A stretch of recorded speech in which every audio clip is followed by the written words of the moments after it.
இன்னைக்கு நாம பார்க்க போற டாபிக் ரெகுலேஷன் ஆஃப் கிளைகாலிசிஸ். அதாவது செல்லுலர் நீட் இன்க்ரீஸ் ஆகும்போது செல்லுலர் நீட் குறையும் போதும் ஒரு மெட்டபாலிக் ரியாக்ஷன் ஆன் ஆகி ஆஃப் ஆகணும். ஸோ இந்த ஆன் அண்ட் ஆஃப் அதான் நம்ம ரெகுலேஷன் அப்படின்னு சொல்லுவோம். ஸோ ரெகுலேஷன் எதுக்கு அப்படின்றத அடுத்தது பார்ப்போம். ரெகுலேஷன் ஏன் அப்படின்னு பாத்தீங்கன்னா, நம்மளுடைய செல்லுடைய எனர்ஜி ஒன்னா அதிகமா இருக்கும், இல்லாட்டினா குறைவா இருக்கும். செல்ல எனர்ஜி குறைஞ்சிருச்சு அப்படின்னா நமக்கு கிளைகாலிசிஸ் இன்க்ரீஸ் ஆகணும். அதே நம்மளுடைய செல்லுல ஹை எனர்ஜி இருந்துச்சுன்னா ரேட் ஆஃப் கிளைகாலிசிஸ் டிக்ரீஸ் ஆகணும்.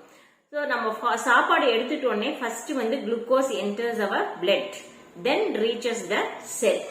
இப்போ பிளட்ல செக் பண்ணும்போது ஹையர் குளுக்கோஸ் லெவல் இருக்கு அப்படின்னா அது எதை ரெப்ரசென்ட் பண்ணுது? குளுக்கோஸ்னுடைய பிரேக் டவுன் அதிகமா இருக்குன்னு ரெப்ரசென்ட் பண்ணுது. ஸோ இந்த அதிகமா இருந்துச்சுன்னா it will be utilised when there is a lack of energy in the cell. அதே பிளட் குளுக்கோஸ் லெவல் குறைவா இருக்கு அப்படின்னா பிரேக் டவுன் கம்மியா இருக்கு. ஸோ த ஹையர் எனர்ஜி ஸ்டேட்ல லோவர் குளுக்கோஸா இருந்துச்சுன்னா தான் இந்த கிளைகாலிட்டிக் ப்ராசஸ் ஸ்டாப் பண்ண முடியும். ஸோ இதுதான் ரெகுலேஷன் ஆஃப் கிளைகாலிசிஸ். கிளைகாலிசிஸை ரெகுலேட் பண்ணக்கூடிய ஃபர்ஸ்ட் என்சைம் என்னன்னு பாத்தீங்கன்னா ஹெக்ஸோகைனேஸ். இது ஃபர்ஸ்ட் ஸ்டெப்ல இன்வால்வ் ஆகக்கூடிய என்சைம். இந்த என்சைமுடைய ரோல் என்ன அப்படின்னு பாத்தீங்கன்னா, குளுக்கோஸ் குளுக்கோஸ் 6 பாஸ்பேட்டா கன்வெர்ட் பண்ணும். இதை கீ என்சைம் ஆஃப் கிளைகாலிசிஸ் அப்படின்னு சொல்றோம். ஸோ இப்ப குளுக்கோஸ் 6 பாஸ்பேட்டினுடைய ப்ரொடக்ஷன் அதிகமாகி அது அக்குமுலேட் ஆயிடுச்சு அப்படின்னு வச்சுக்கோங்களேன். அந்த செல்லுடைய தேவைக்கு அதிகமா அதனுடைய சிந்தசிஸ் இருக்கும்போது அது அலோஸ்டெரிக் ரெகுலேஷன் அண்டர்கோ ஆகும். இப்போ இதை ஹெக்ஸோகைனேஸினுடைய ஸ்ட்ரக்சரா வச்சுக்கலாம். இது அதனுடைய அலோஸ்டெரிக் சைட்டா வச்சுக்கலாம். சோ இந்த அலோஸ்டெரிக் சைட்ல போய் எக்ஸஸா இருக்க இந்த குளுக்கோஸ் 6 பாஸ்பேட் பைண்ட் ஆயிடும். பைண்ட் ஆகுறதுனால it will bring some structural changes in this enzyme. அதனால இன்ஹிபிட் கிளைகாலிசிஸ். ஹெக்ஸோகைனேஸ் அப்படிங்கிறது it will undergo allosteric regulation. Glucokinase நம்மளுடைய லிவர்ல மட்டும்தான் இருக்கும். இது ஆல் டிஷ்யூஸ்லயும் இருக்கும், லிவிங் செல்ஸ்லயும் இருக்கும். இது கொஞ்சமா குளுக்கோஸ் இருந்தாலே ஆக்டிவேட் ஆயிரும். இது நிறைய அளவுல குளுக்கோஸ் இருந்தா மட்டும்தான் ஆக்டிவேட் ஆகும். அதனால ஹெக்ஸோகைனேஸ் தான் எப்ப குளுக்கோஸ் வந்தாலும் தயாரா அந்த ரியாக்ஷனை கேரி அவுட் பண்றதுக்கு ஆக்டிவேட் ஆகி இருக்கும். So it needs the regulation. Glucokinase regulation தேவையில்லை. So hexokinase is allosterically activated and deactivated. Next enzyme அப்படின்னு பாத்தீங்க அப்படின்னா phosphofructokinase 1. இது glycolysis உடைய தேர்ட் ஸ்டெப்ல இன்வால்வ் ஆகக்கூடிய என்சைம். அதாவது ஃப்ரக்டோஸ் 6 பாஸ்பேட்டை ஃப்ரக்டோஸ் 1,6 பிஸ்பாஸ்பேட்டா கன்வெர்ட் பண்ணுது. இந்த என்சைமை rate limiting enzyme or rate limiting step of glycolysis or committed step of glycolysis or regulatory step of glycolysis நம்ம சொல்லுவோம். இந்த என்சைம் அலோஸ்டெரிக் ரெகுலேஷன் அண்டர்கோ ஆகுது. இப்போ இது ஆக்டிவேட்டாரும் இருக்கணும், இன்ஹிபிட்டாரும் இருக்கலாம். சோ இப்ப ஏடிபியினுடைய லெவல் நம்ம உடம்புல அதிகமாயிடுச்சு. ஏடிபி லெவல் அதிகமாயிடுச்சுன்னா நம்ம பாடிக்கு தேவையான ஃபுல் எனர்ஜியும் இருக்கு அப்படிங்கறத எக்ஸஸ் ஏடிபி ரெப்ரசென்ட் பண்ணுது. அப்போ கிளைகாலிசிஸ் தேவையில்லை அப்படிங்கறதுனால அலோஸ்டெரிக் இன்ஹிபிட்டரா இந்த ஏடிபி எக்ஸஸ் ஏடிபி போய் பைருவேட் கைனேஸ் 1 அலோஸ்டெரிக்ல சைட்ல பைண்ட் ஆயிட்டு இட் வில் இன்ஹிபிட் கிளைகாலிசிஸ். அதுவே சிட்ரேட்டினுடைய அளவு அதிகமாயிடுச்சு அப்படின்னா இது எதை ரெப்ரசென்ட் பண்ணுதுன்னா டிசிஎஸ் சைக்கிள் அதனுடைய மேக்சிமம் லெவலை ரீச் பண்ணிடுச்சு அப்படிங்கறத ரெப்ரசென்ட் பண்ணுது. சோ அதுவும் கிளைகாலிசிஸ இன்ஹிபிட் பண்ணும். இப்போ பைருவேட் கைனேஸ் 1 அலோஸ்டெரிக் சைட்ல இந்த எக்ஸஸா இருக்கக்கூடிய சிட்ரேட் பைண்ட் ஆயிட்டு கிளைகாலிசிஸ இன்ஹிபிட் பண்ணிரும். அதுல இருந்து என்ன தெரிஞ்சுக்கிறோம்? ஏடிபியும் சிட்ரேட் ரெண்டுமே inhibitor of allosteric inhibitor of glycolysis. Allosteric activator என்ன அப்படின்றத பார்ப்போம். அதாவது ஏஎம்பியினுடைய லெவல் இன்க்ரீஸ் ஆயிடுச்சு அப்படின்னா செல்லுலர் எனர்ஜி லோவா இருக்கு அப்படிங்கறத அண்டர்ஸ்டாண்ட் பண்ணிக்க முடியும். இப்போ இது கிளைகாலிசிஸை இன்க்ரீஸ் பண்ணும். PFK1ல வந்து AMP வந்து அலோஸ்டரிக் சைட்ல பைண்ட் ஆயிட்டு நமக்கு ஃப்ரக்டோஸ் 1,6 பிஸ்பாஸ்பேட் சிந்தசிஸை வந்து இன்க்ரீஸ் பண்ணி கொடுக்குது. இன்னொரு ஆக்டிவேட்டர் என்ன அப்படின்னு பாத்தீங்கன்னா ஃப்ரக்டோஸ் 2,6 பிஸ்பாஸ்பேட். ஃப்ரக்டோஸ் 2,6 பிஸ்பாஸ்பேட் எங்க இருந்து கிடைக்குது அப்படின்னு ஃபர்ஸ்ட் பாத்துருவோம். அதாவது ஃப்ரக்டோஸ் 6 பாஸ்பேட்ல இருந்து ஃப்ரக்டோஸ் 1,6 பிஸ்பாஸ்பேட்ங்கிற ப்ராடக்ட் வந்து பாஸ்போஃப்ரக்டோகைனேஸ் 1ங்கிற என்சைம்னால சிந்தசிஸ் ஆகுது.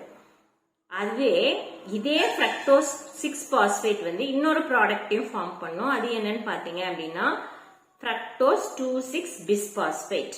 இதை கேரி அவுட் பண்ணக்கூடிய என்சைம் பாஸ்போஃப்ரக்டோகைனேஸ் 2. இப்போ இந்த ஃப்ரக்டோஸ் 2,6 பிஸ்பாஸ்பேட்டும் போய் இந்த ஃப்ரக்டோகைனேஸ் 1 என்சைமோட அலோஸ்டரிக் சைட்ல பைண்ட் ஆயிட்டு ஃப்ரக்டோஸ் 1,6 பிஸ்பாஸ்பேட்னுடைய சிந்தசிஸை இன்க்ரீஸ் பண்ணி கொடுக்கும்.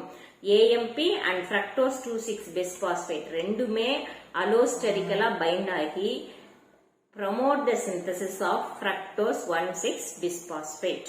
So இதனுடைய mechanism of regulation என்ன அப்படிங்கிறது தான் நம்ம அடுத்தது பார்க்க போறோம்.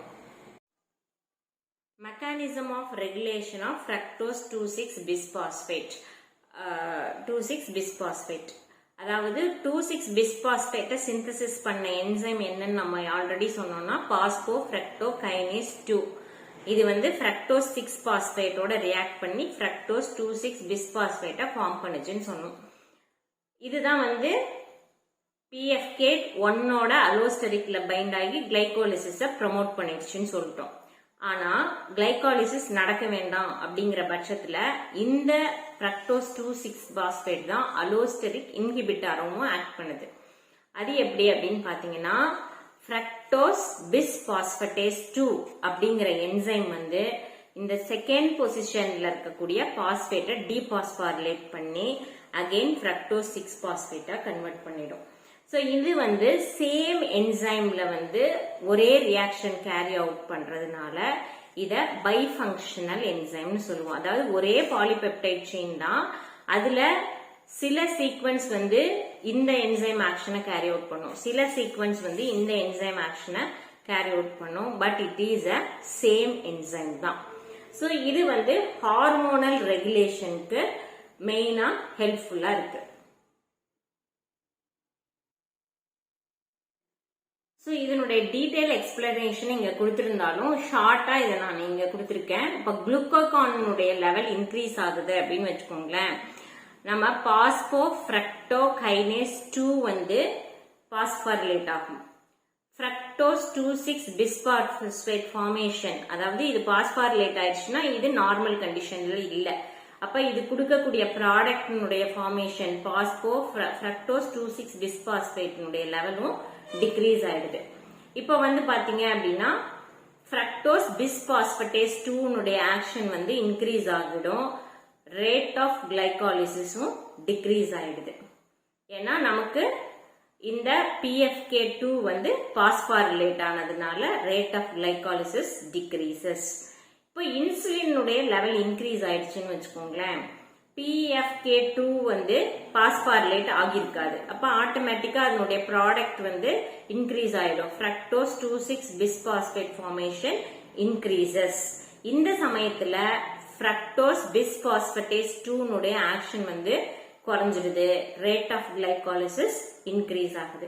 இப்படிதான் வந்து நமக்கு இந்த ஃப்ரக்டோஸ் 2,6 பிஸ்பாஸ்பேட் அப்படிங்கிறது கிளைகாலிசிஸ் வந்து ரெகுலேட் பண்ணுது. கடைசி என்சைம் என்னன்னு பாத்தீங்கன்னா பைருவேட் கைனேஸ்.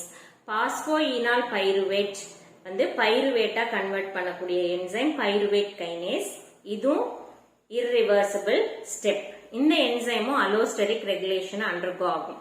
அதாவது செல்லுலர் எனர்ஜி வந்து இன்க்ரீஸ் ஆயிடுச்சு அப்படின்னா ஏடிபி லெவல் இன்க்ரீஸ்டா இருக்கும், சிட்ரேட் லெவல் இன்க்ரீஸ்டா இருக்கும். இது ரெண்டும் வந்து பைருவேட் கைனேஸினுடைய அலோஸ்டரிக் சைட்ல பைண்ட் ஆயிட்டு கிளைகாலிசிஸை ஸ்டாப் பண்ணும். ஹார்மோனல் ரெகுலேஷன் அப்படின்னு நம்ம எடுத்துக்கிட்டோம்னா ஒருத்தர் நல்லா சாப்பிட்டு குளுக்கோஸ் லெவல் அதிகமா அவரோட பாடியில இருக்கு அப்படிங்கும் போது இன்சுலினுடைய லெவல் வந்து இன்க்ரீஸ் ஆகும்.